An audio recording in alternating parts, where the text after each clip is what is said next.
Nicole, you need to understand something. Emily is not your responsibility.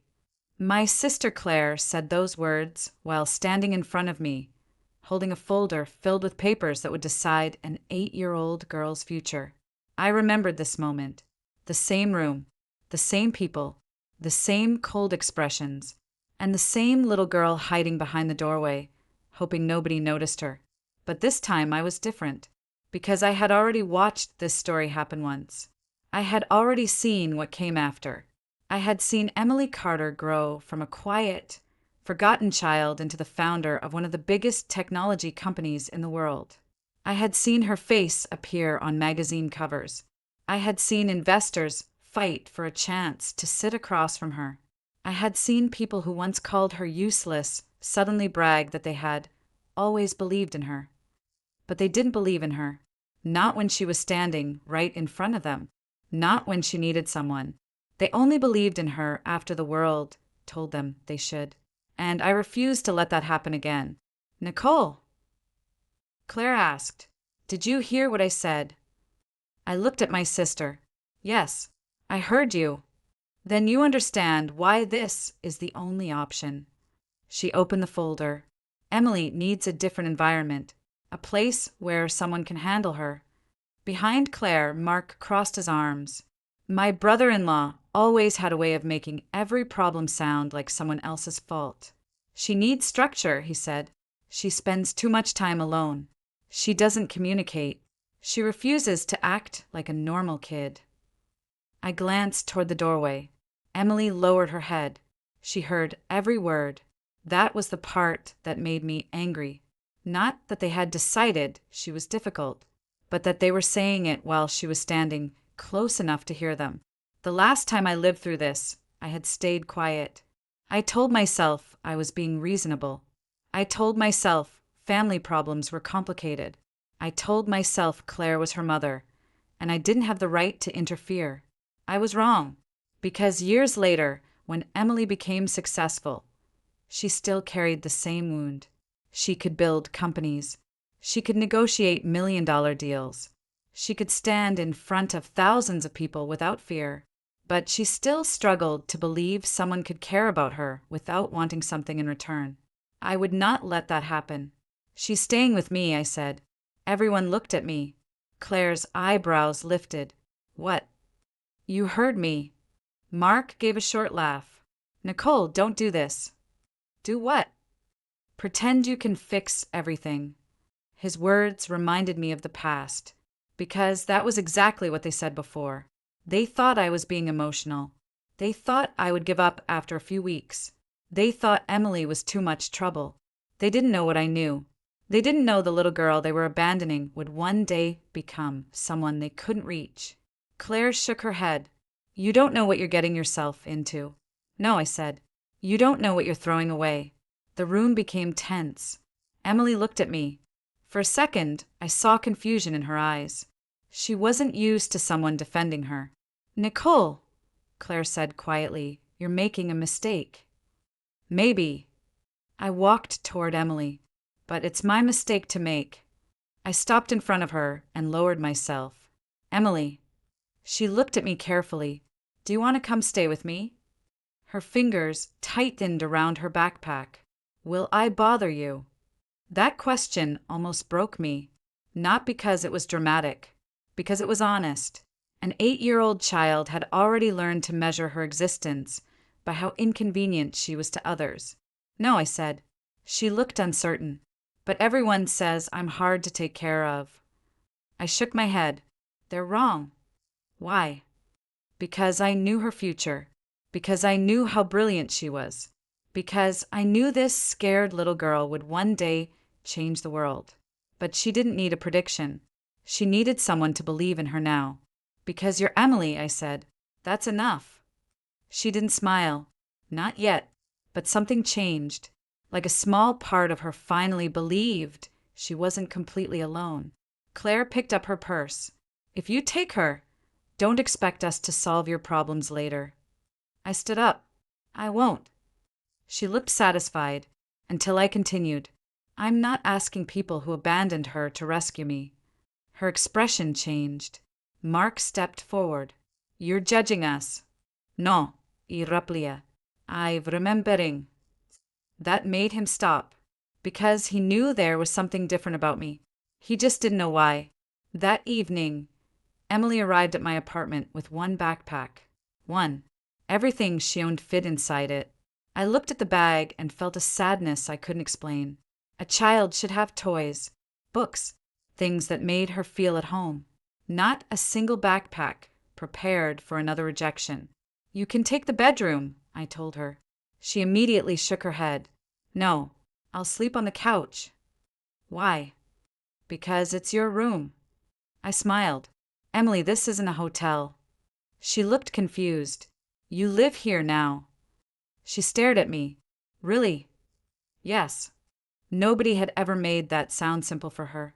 That night, after she went to sleep, I found her notebook inside her backpack. I almost didn't open it, but something made me turn the first page, then the second, then the third. My heart started beating faster. These weren't random drawings. They were ideas, inventions, business models. She had written questions about problems she wanted to solve. She had drawn designs for technology that didn't exist yet. I remembered this notebook. Years later, when Emily founded Carter Innovations, her first presentation contained the exact same concepts. The world called her a visionary. They called her a genius, but they never saw this version of her. The little girl sitting alone at a kitchen table, creating ideas because nobody wanted to listen to her. At the bottom of one page, she had written, I want to make something that helps people. I closed the notebook. In my previous life, I watched everyone discover Emily after she became successful. This life would be different. I would know her before the awards, before the money, before the world finally admitted she mattered. The next morning, my phone rang. It was Claire. I answered. You have 5 minutes, she said. For what? To bring Emily back. I looked across the table. Emily was eating breakfast, quietly. What? Claire's voice became colder. Mom and Dad are angry. They think you're interfering. If you don't bring her back today, they'll make sure you regret choosing her. I looked at Emily. Then I looked at the phone. In my previous life, I would have been afraid of that threat. This time I smiled, because Claire still didn't understand one thing. She thought she was taking something away from me. She had no idea she had just pushed me to make the first decision that would change Emily Carter's entire future. And hers. Claire expected me to panic. She expected me to apologize, admit I had made a mistake, and bring Emily back before the day ended. That was how the old Nicole would have reacted. The old Nicole cared too much about keeping peace. She hated conflict. She always thought if she explained herself carefully enough, everyone would understand. But I had already learned something important. Some people don't misunderstand you because they lack information. They misunderstand you because accepting the truth would force them to admit they were wrong. So when Claire said, "Bring Emily back," I simply answered, "No." There was a long pause on the phone. "You're serious?" "Yes." "Nicole, don't make this harder than it needs to be." I looked at Emily sitting across from me. She was pretending not to listen, but I could tell she was waiting for my answer, waiting to see if I would choose her. "I'm not making anything harder," I said. "I'm making a decision." Claire's voice became sharper. "You don't know what you're doing." I almost smiled. That sentence again. Everyone always said that when they couldn't control the situation. I know exactly what I'm doing. You're throwing away your relationship with this family for a child who isn't even yours. My hand tightened around the phone. That sentence would have hurt me before. Not anymore, because I remembered the future. I remembered the same family standing beside Emily years later, smiling for cameras and telling everyone how proud they were. The same people who are now saying she wasn't worth the trouble. "Claire," I said calmly, "if your relationship with me depends on me abandoning an 8-year-old girl, then maybe that relationship was never what I thought it was." She didn't respond immediately. Then she hung up. I placed the phone down. Emily looked up. Are they mad at you because of me? There it was again. That guilt. That belief that every problem around her was somehow her fault. I walked over and sat beside her. No, but they're angry. Yes, because I'm here. I shook my head. No, Emily. They're angry because they don't like that I made a choice they can't control. She was quiet. Then she asked, "Are you going to change your mind?" The question caught me off guard, not because I didn't know the answer, because I realized how often she must have experienced people leaving. "I'm not changing my mind." "Promise." I nodded. "I promise." That was the first promise I made to Emily, and I intended to keep it. The next few weeks were harder than I expected. Taking care of a child wasn't just about providing food and a place to sleep.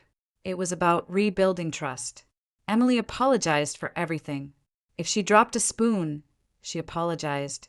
If she asked for something, she apologized. If she used too much water while washing her hands, she apologized. One night, I finally put down my book and looked at her. "Emily." She stopped. "Yes." "You don't have to apologize every time you exist." She looked confused. "What do you mean?" "I mean you're allowed to need things." She lowered her eyes. "I don't want to be annoying." "You're not." "How do you know?" "Because I know the woman you will become. Because I know the world will one day listen when you speak. Because I know your ideas will change industries." But again, I couldn't tell her that. So I said, "Because I'm looking at you." That night, something small happened. Emily asked me for help with homework. It was a simple thing, but I knew how important it was. She was finally starting to believe she didn't have to solve everything alone. A month later, I received an email from Emily's school.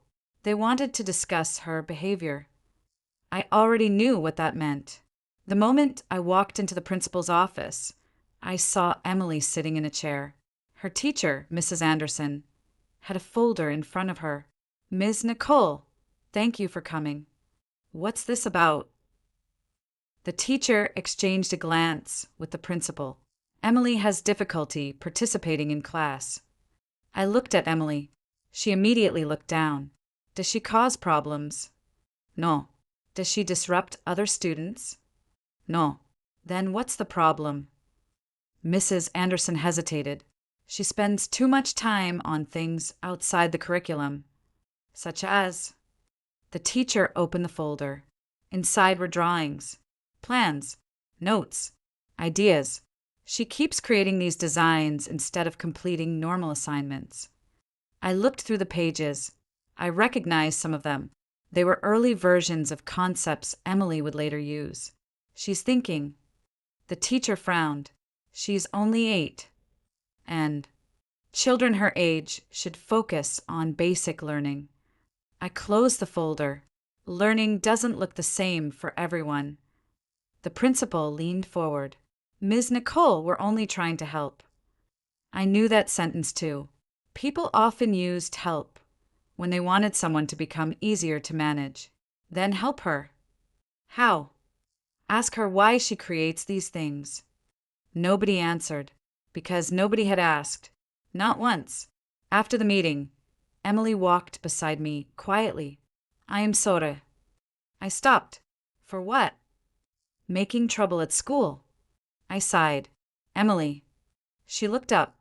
"You're not trouble. But they don't like what I do." Not everyone understands something new immediately. She thought about that, then asked, "Do you understand?" I smiled. Yes. That answer mattered. More than she knew. A few days later, something unexpected happened. I was working on a small online business project from home.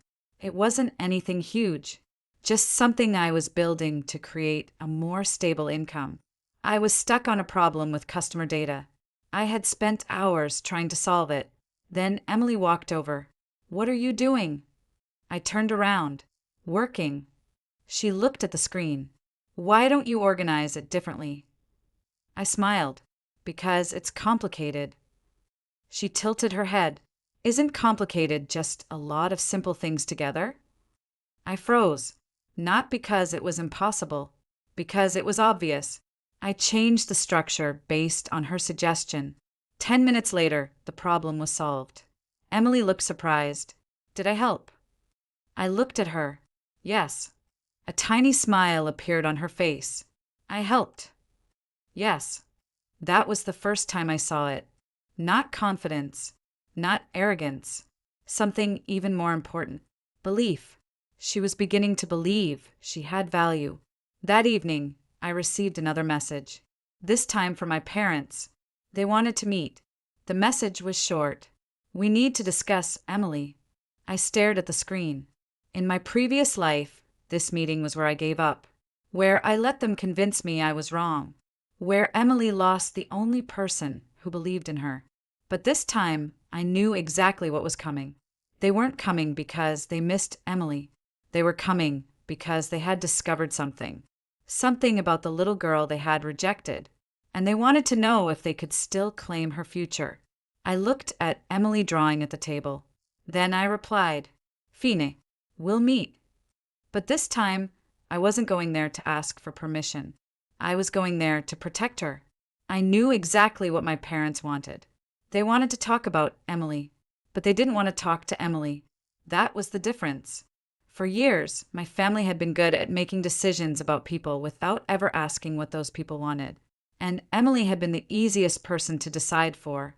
She was quiet. She didn't argue. She didn't fight back. They mistook her silence for weakness. They had no idea that the same silence would one day become the focus she used to build an empire. When I arrived at my parents' house with Emily, the atmosphere felt exactly like I remembered. My mother, Linda, sat on the couch. My father, Robert, stood near the window with his arms crossed. Claire was already there. She looked confident, too confident. The old Nicole would have noticed that confidence and assumed she had made a mistake. The new Nicole knew better.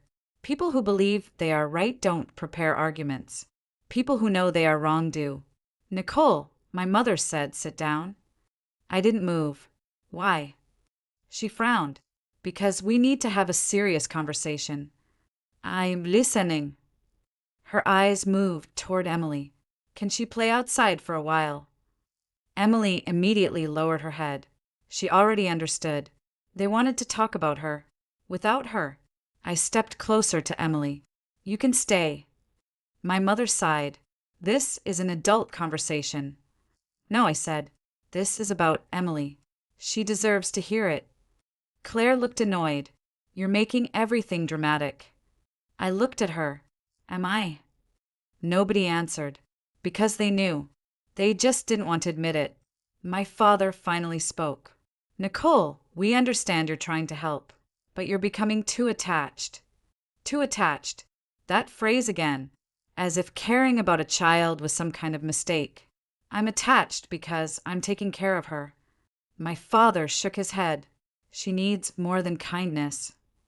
I agree. Everyone looked surprised. Then I continued. She needs people who see her. Claire crossed her arms. You keep saying that like we don't. I looked at Emily. She was sitting quietly. Then I asked, Emily, do you feel like they see you? The room changed. Nobody expected me to ask her. Emily looked uncomfortable. She looked from me to my family, then whispered, Not really. My mother immediately reacted. That's not fair. But Emily continued. They talk about me. Nobody spoke. They don't ask me. That sentence was simple, but it hit harder than any argument, because it was true. My parents looked away. I remembered this moment. In my previous life, Emily said the same thing, but nobody listened. This time I did. My father cleared his throat. Fine, maybe we made mistakes. Maybe. Not we were wrong. Not we hurt her. Just maybe. I almost laughed, but I didn't, because this wasn't about winning. It was about Emily. My mother reached for a folder on the table. We actually wanted to show you something. She opened it. Inside were documents from Emily's school, awards, teacher comments, project evaluations. I recognized some of them. Emily had started receiving attention for her ideas. My mother looked at me. Apparently she's talented. Apparently. That word bothered me, because Emily had always been talented. They just didn't care until someone else noticed. Claire leaned forward. She could probably do something special if guided properly. I looked at her. Guided? Yes. By who? Nobody answered, because they all knew what she meant. Them. They didn't want Emily back because they suddenly loved her. They wanted access to her potential, and I wasn't going to let that happen. She's staying with me. Claire's face changed. Why are you acting like we're trying to hurt her? Because you're trying to decide her life again. My father stood up. Nicole, watch your words. No. I looked directly at him. Someone needs to say them. The room became tense. Emily grabbed my sleeve. A small movement, but I felt it. She was scared this fight would end with her being taken away. I placed my hand over hers. I'm not leaving you. She looked at me. That was enough. After we left, Emily didn't speak for several minutes. Finally, she asked, were they angry because I'm not like other kids? I shook my head. No. Then why? I thought about how to answer. Sometimes people don't know how to value something until everyone else starts noticing it. Emily looked confused. That doesn't make sense. It will one day. A few weeks passed. Emily continued learning, but something changed. She stopped hiding her ideas. She started showing me her drawings. She started asking questions. She started believing that her thoughts mattered. Then one afternoon, something happened that I never expected. I received a call from a local business owner, a woman named Rachel Bennett. She had seen the small project I was working on and wanted to discuss cooperation. I invited her over. During the meeting, Emily was drawing at the table nearby. Rachel noticed. What is she working on? I smiled. Probably something I won't understand. Emily looked up. I made a system to organize customer requests. Rachel laughed politely. That's cute. The old Nicole might have ignored that comment. Not anymore, because I saw Emily's expression change. She was embarrassed. So I said, actually, you should look at it. Rachel opened the notebook. At first, she looked casual. Then she stopped. She read another page. Then another. Her expression changed. Emily. The little girl looked up. Yes. Who taught you this? Nobody. Rachel looked at me. She created this herself? Yes. Rachel slowly closed the notebook. This is not normal. Emily immediately looked worried, but Rachel continued. This is exceptional. I watched Emily process those words. Exceptional, a word she had never heard used for herself. After Rachel left, Emily came to me. Was she serious? Yes. Do you think I'm good? I smiled. I know you are. That night, after Emily fell asleep, I received an email. The sender was unfamiliar. The message was short. We saw Emily Carter's work. We want to speak with her. I stared at the screen. In my previous life, this was the beginning. The first person outside our family who recognized Emily's ability. But this time, something was different. Because the next morning, Claire somehow found out. And she sent me a message. Don't let strangers take advantage of Emily. She belongs with us. I looked at those words. Belongs with us. After years of ignoring her, they suddenly remembered she was family. I put my phone down because I knew what was coming next. My family was about to fight for Emily, but not because they finally loved her, because they finally realized she could become someone important. And I was about to show them that Emily was not something they could claim. She was someone they should have protected from the beginning. I knew something was wrong the moment Claire showed up at my apartment without calling. People who suddenly become interested in your life usually have a reason, especially people who spent years ignoring it. Emily was sitting at the kitchen table, working on a new design. She looked up when the doorbell rang. Is it Mom? I saw the worry in her eyes. That was the part that still hurt me. Even after everything, she still hoped her mother would someday look at her and say, "I'm proud of you." Every child wanted that, even children who had been hurt. I walked to the door and opened it. Claire stood there with a smile. A fake one. The kind people use when they want something. "Nicole." "Claire." She looked past me. "Can I talk to Emily?" "No." Her smile disappeared slightly. "No. No." She took a breath. "I'm her mother. And I'm the person who was there when she needed someone." The words were sharper than I intended, but they were true. Claire's expression changed. "You're still angry." "I'm disappointed." "That's unfair." I almost smiled. Everyone always said that when they didn't want to face reality. "What do you want, Claire?" She looked uncomfortable for a moment. Then she pulled out a folder. "We want to make sure Emily gets the best opportunities." "We." Not I. Not "I miss my daughter." "We." Because this was never only about Claire. Opportunities. "Yes. My husband and I talked to some people. Emily has potential." I looked at the folder. Potential. Claire frowned. "What?" "You keep using that word." "Because it's true." "No. It means you only see her value now that someone else noticed." Her face became serious. "That's not what this is." "Then what is it?" She didn't answer immediately. That told me everything. Before I could say anything else, Emily walked closer. "Mom." Claire's expression softened. For a second, I wondered if maybe I was wrong. Maybe she had finally changed. Then she spoke.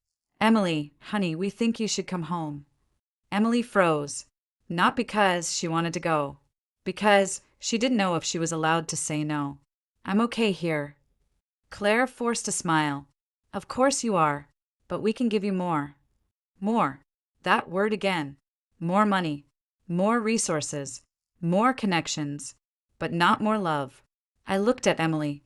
"What do you want?" Everyone looked surprised, because nobody asked her that. Emily looked down. "I want to stay." Claire's face changed. "Emily." "I want to stay with Nicole." The room went quiet. Not because it was dramatic, because it was the first time Emily had chosen something for herself. Claire looked hurt, but instead of accepting it, she turned to me. "This is because of you." I shook my head. "No. She's attached to you because you filled her head with ideas."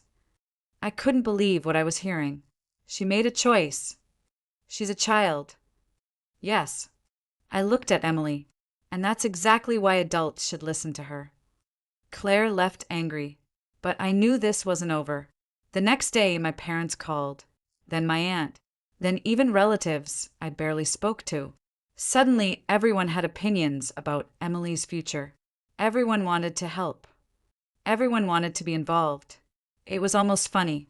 A year ago, they couldn't wait to send her away. Now, they couldn't wait to stand beside her. But there was something else happening. Emily was changing. Not because she became arrogant, because she finally felt safe.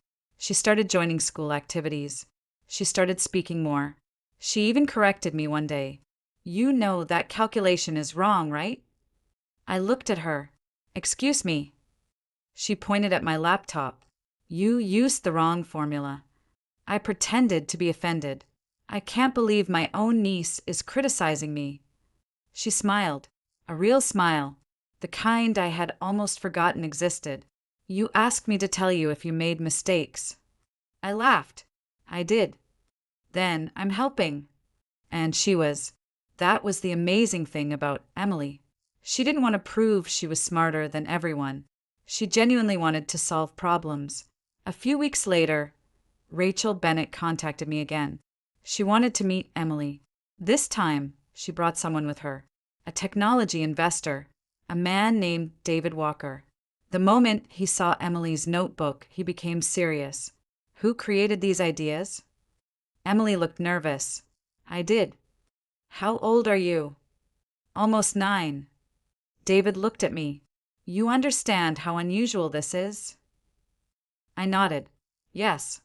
He turned back to Emily. Have you ever thought about building something bigger? Emily looked at him. Like a company? David smiled. Maybe. I watched her face. The old Emily would have looked down. The old Emily would have said she wasn't good enough. But this time she asked, what kind of company? That question told me everything. She wasn't hiding anymore. After the meeting, David offered to connect us with a youth innovation program. Emily was excited. But before we could celebrate, my phone rang. It was my father. His voice was cold. You need to come to the house tonight. Why? Because we need to discuss Emily's future. I already knew. They had seen the opportunity, and now they wanted control. I don't think there's anything to discuss. My father lowered his voice. You don't understand what's happening. I almost laughed. Because he was right. He didn't understand. He didn't understand that Emily's future didn't belong to any of them. Not Claire. Not my parents. Not even me. It belonged to Emily. That night, when I told Emily we had another family meeting, she looked worried. Are they going to take me away? He said beside her. No. How do you know? Because I knew the future. Because I had already watched them lose her once. Because this time I would not allow it. Because you're not something people can pass around when they decide they want you. Emily looked at me, then quietly said, I'm glad you picked me. Those words stayed with me, because the truth was, I didn't just pick Emily. She had changed my life too. The next morning, an unexpected letter arrived. It wasn't from my family. It wasn't from school. It was from a legal office. Inside was a document requesting guardianship review. My family had officially started the process of taking Emily back. And at the bottom of the page was a signature. Claire Carter. She wasn't asking anymore. She was fighting. The letter sat on my kitchen table for almost an hour. I had read every line, every accusation, every carefully written sentence designed to make Claire look like a concerned mother instead of someone who had abandoned her daughter emotionally for years. According to the document, Claire claimed she had always wanted the best for Emily. She claimed I had interfered with the natural family relationship. She claimed Emily was too young to understand what she wanted. I almost laughed when I read that last sentence, because Emily understood more than anyone gave her credit for. She understood what it felt like to be ignored. She understood what it felt like when people talked about her, but never to her. And she understood the difference between someone who wanted her and someone who wanted what she could become. Nicole. I looked up. Emily stood at the entrance of the kitchen. She was holding her notebook. The same notebook I had found the first night she came to live with me. The notebook that everyone else ignored. What happened? I quickly turned the papers over, but Emily was smarter than that. She saw my expression. Is it about me? I didn't answer immediately. That was enough. Her face changed. Are they taking me away? I stood up. No, but they want to. Yes. Her fingers tightened around the notebook. I knew it. What? That eventually someone would decide I was too much trouble. My heart sank, because even after everything, that fear was still inside her. I walked over and knelt in front of her. Emily, listen to me. She looked at me. You are not a problem someone has to solve. But, no. I gently shook my head. You don't get to believe that anymore. She looked confused. Why? Because it's not true. She was quiet. Then she whispered, what if the judge believes them? I understood why she was scared. She had spent years believing adults always had the final decision. But she didn't know something. Adults could make mistakes. And sometimes children saw the truth more clearly than they did. Then I'll show the truth. How? I looked at her notebook. By letting people see who you really are. The guardianship hearing was scheduled 2 weeks later. Those 2 weeks changed everything. My family became more aggressive. They started contacting relatives. They told everyone I had taken Emily away from her mother. They told people I was trying to replace Claire, but they never talked about the reason Emily had wanted to leave. They never talked about the nights she cried quietly because she thought nobody cared. They never talked about the birthdays where nobody remembered what she liked. They only talked about what they wanted now. Control. A few days before the hearing, Claire called me. I don't want this to become ugly. I looked at the phone. Then stop making it ugly. You're making me sound like a bad mother. I don't need to. Your choices already did that. She was silent for a moment. Then her voice softened. Nicole, I'm her mother. And I never said you weren't. Then why are you fighting me? Because you weren't there. Because you gave up before she ever had a chance. Because I watched her spend years wondering why she wasn't enough. But I didn't say those words. Instead, I said, because Emily deserves a choice. Claire sighed. She's a child. Yes. And children don't know what's best. I looked at Emily sitting at the table. She was working on another design. She was focused, confident, different from the scared little girl who arrived with one backpack. Sometimes children know exactly what they need. Claire didn't reply. The day before the hearing, something unexpected happened. David Walker, the investor who had met Emily, called me. I heard about the situation. I frowned. How? People in the technology community talk. I almost smiled. Emily wasn't even 9 years old, and people were already paying attention. What do you need? I want to help. I hesitated. David, this is a family matter. I know. His voice became serious, but I also know talent when I see it. I didn't say anything. He continued, Nicole, I've met thousands of people who want to build something. Most of them have money. Most of them have connections. He paused. Emily has something different. What? Purpose. That word stayed with me. Because he was right. Emily didn't want fame. She didn't want attention. She wanted to create things that helped people. The next morning, we entered the courtroom.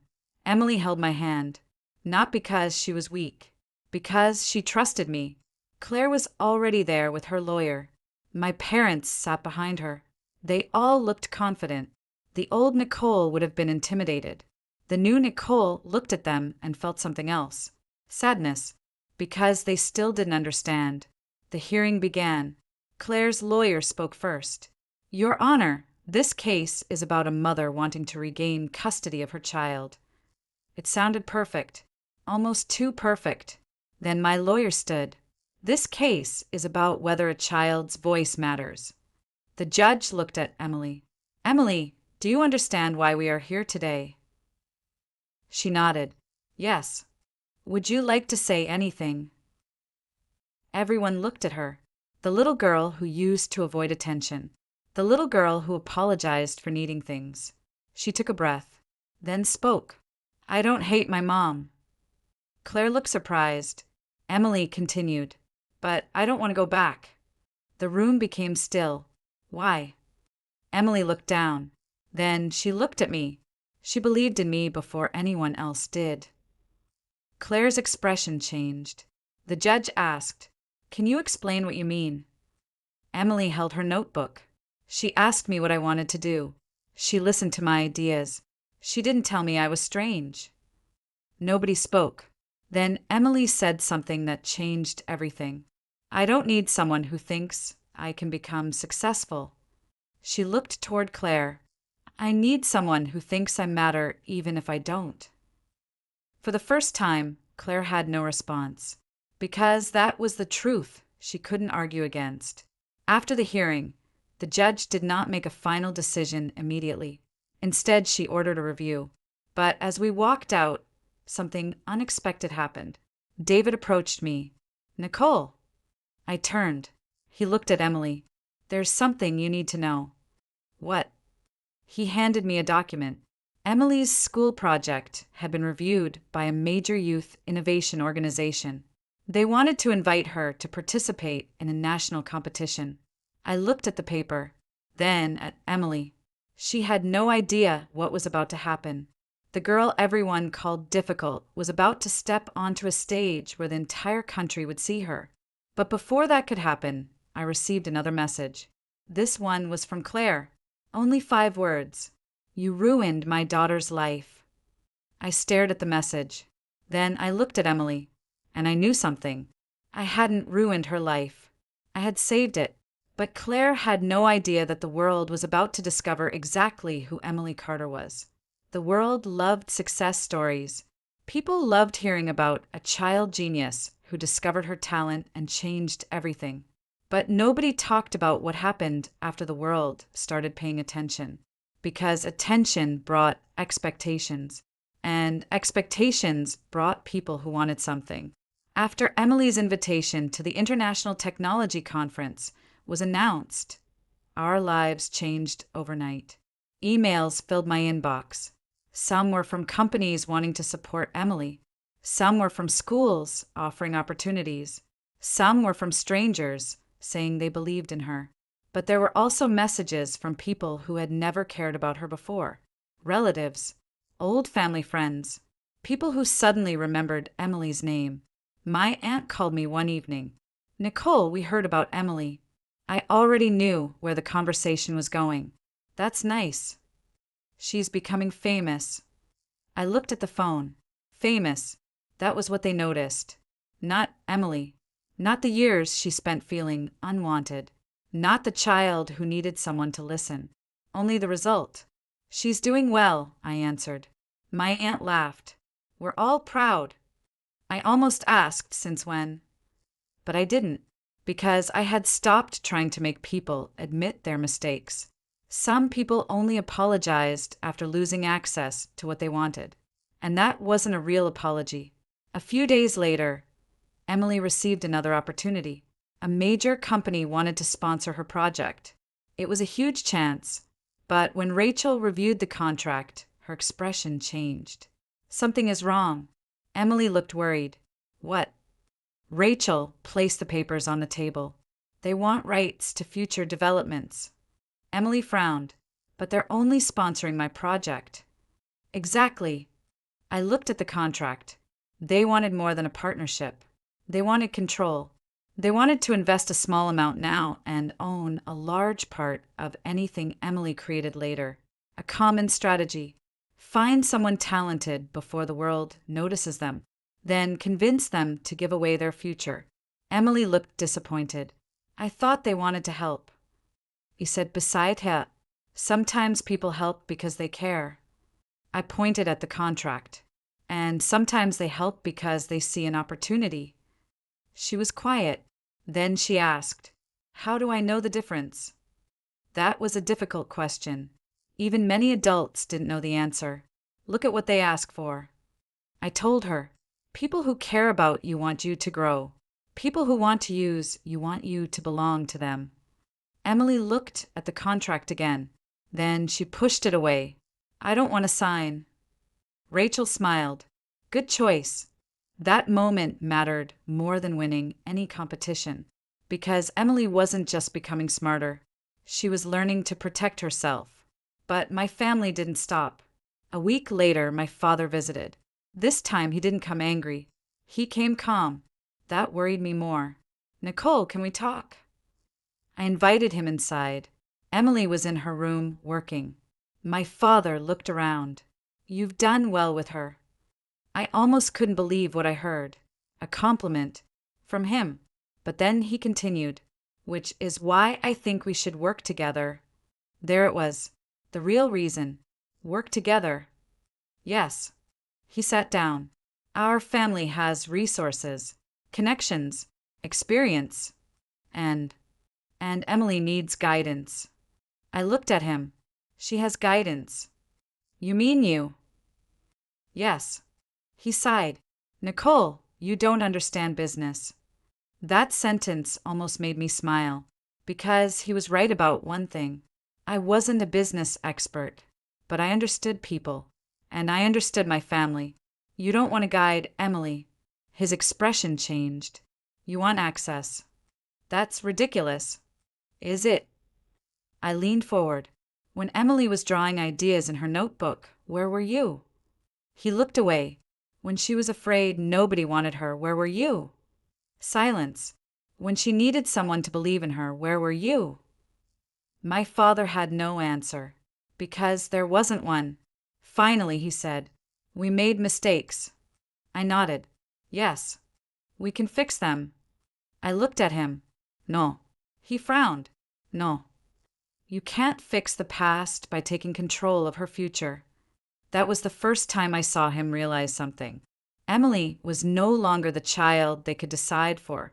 She had someone protecting her, and soon she would be strong enough to protect herself. The day before the international conference, Emily became nervous. She had practiced her presentation dozens of times, but now she sat on the floor, surrounded by papers. "I think I should cancel." I looked at her. "Why? What if everyone thinks I'm just a kid?" I sat down beside her. "Emily." She looked at me.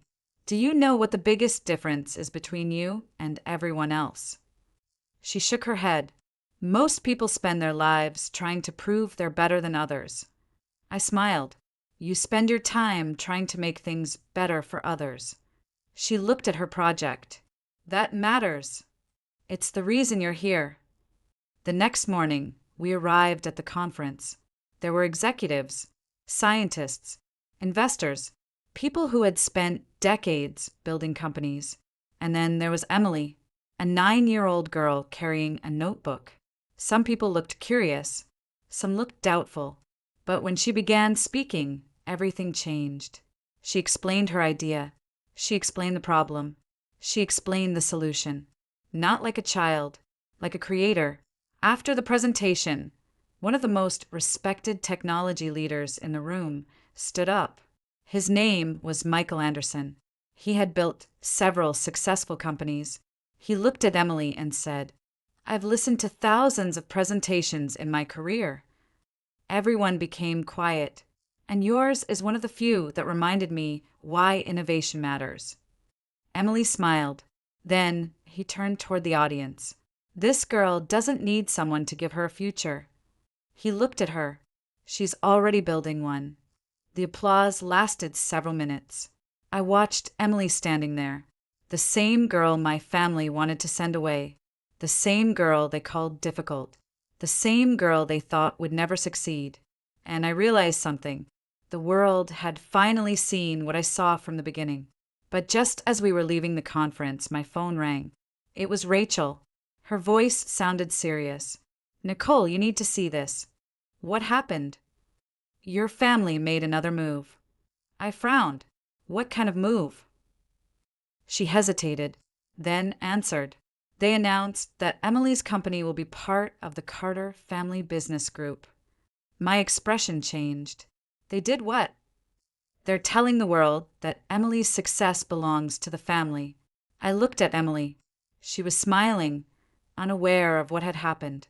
I felt anger rising, because my family still hadn't learned the lesson. Emily was not their achievement. She was not their investment. She was not something they could claim. And now, they had made the biggest mistake possible. They had forced Emily to choose between the family that shared her blood and the family that believed in her. The announcement appeared everywhere. Carter family announces rising young entrepreneur Emily Carter as part of their business legacy. I read the headline 3 times, not because I was surprised, because I was disappointed. My family had done exactly what I expected. They waited until Emily became valuable, then tried to rewrite the story. They wanted everyone to believe they had always been there. They wanted the world to think Emily's success was a family achievement, but they forgot one thing. The truth had witnesses, and the most important witness was Emily herself. When she saw the article, she didn't say anything. She just sat at the kitchen table holding her tablet. I knew that expression. It was the same expression she had when people heard her before. Not anger, not tears, confusion, like she was trying to understand why people who claimed to love her kept making her feel unwanted. "Emily." She looked up. "Did they really do this?" He said beside her, "Yes." She looked back at the screen. But they didn't help me. No. They didn't make my project. No. They didn't even ask me. I nodded. No. She was quiet for a moment. Then she asked, "Why do they want people to think they did?" I took a breath. Because this was a lesson no child should have to learn. Some people only understand the value of something after they lose the chance to have it. Emily looked confused. But they're my family. Yes. Doesn't that mean they should love me? That question hurt. Because every child deserved a simple answer. Yes. But life was not always fair. So I told her the truth. Family should love you because you're you. I looked at the article. Not because of what you can become. Emily lowered her head. That night she made a decision. I want to say something. I looked at her. Are you sure? She nodded. I don't want them to speak for me anymore. Those words showed me how much she had changed. The little girl who once whispered because she was afraid of being heard was now ready to tell the world who she was. The next morning, Rachel helped us arrange a public statement. Everyone expected me to speak. Everyone expected me to defend Emily. But Emily surprised them. She wanted to speak herself. The press conference was small at first. A few reporters, a few business representatives. But once people realized Emily Carter was there, more arrived. The same people who had doubted her wanted to hear her. Emily walked to the microphone. She was nervous. I could see it. Her hand slightly trembled. But she didn't step away. My name is Emily Carter. She looked at the cameras. I created my first project because I wanted to solve a problem. She paused, not because she was afraid, because she was choosing her words. I'm grateful for people who support me. Then she looked directly at the camera. But I want everyone to understand something.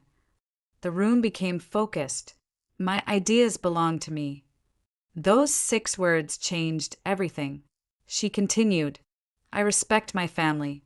But my achievements are not something someone can claim after ignoring me when I needed support. The reporters immediately started writing. Emily's voice became stronger. I don't want people to believe in me because I might become successful. She smiled slightly. I want people to believe in children because they deserve to be believed in. I watched from the side, and for a moment, I forgot the future I knew. Because this wasn't the future billionaire. This was Emily, the girl who finally understood her own worth. After the statement ended, the reaction was immediate. People supported her. Experts praised her courage. Several companies publicly confirmed that Emily had developed her ideas independently. The Carter family's announcement quickly became a public embarrassment. But the biggest reaction came from my family. Claire came to my apartment that evening. This time, she didn't look confident. She looked tired. You let her say those things. I looked at her. No. What? I let her tell the truth. Claire looked away. She made me look like a terrible mother. I didn't answer, because I didn't need to. She already knew. After a moment, Claire whispered, I didn't know. I looked at her. What? I didn't know she would become like this. There it was. The sentence that proved everything. Not, I didn't know she was hurting. Not, I didn't know she needed me. Only, I didn't know she would become successful. I shook my head. That's the problem. Claire looked at me. What? You regret losing her future. I paused. But you still don't understand losing her childhood. Her eyes became red. For the first time, she had no argument. A few months passed. Emily's company officially launched. It started small, just a team of people who believed in her. But everyone knew it wouldn't stay small, because Emily had something rare. She didn't just create products. She understood people. Years later, when the world looked back at the beginning of Carter Innovations, they would talk about the young founder who changed technology. They would talk about her intelligence, her determination, her vision, but I would always remember something different. I would remember a little girl standing behind a doorway, afraid someone would send her away. I would remember a child who asked, "Am I going to be a problem?" And I would remember the answer, "No," because she was never a problem. She was a possibility. On the day Emily officially became one of the youngest global entrepreneurs, she invited me to the stage. Thousands of people watched. She held my hand. "Before I say anything else, I want to thank one person." I smiled. I already knew who. Nicole believed in me before anyone else. The audience applauded. Emily looked at me. "You didn't just give me a home." Her voice became emotional. "You gave me a reason to believe I deserved one." I looked at the woman standing beside me. The same girl everyone had ignored. The same girl nobody expected anything from. The same girl who became a global business leader. And I finally understood why I had been given a second chance. Not to change the future, not to gain anything, but to change one person's beginning. Because sometimes the person the world overlooks is the person who will one day change the world. And sometimes all they need is one person who refuses to give up on them. The world knew Emily Carter as a global mogul, but I knew her as the little girl who finally learned she was worth loving.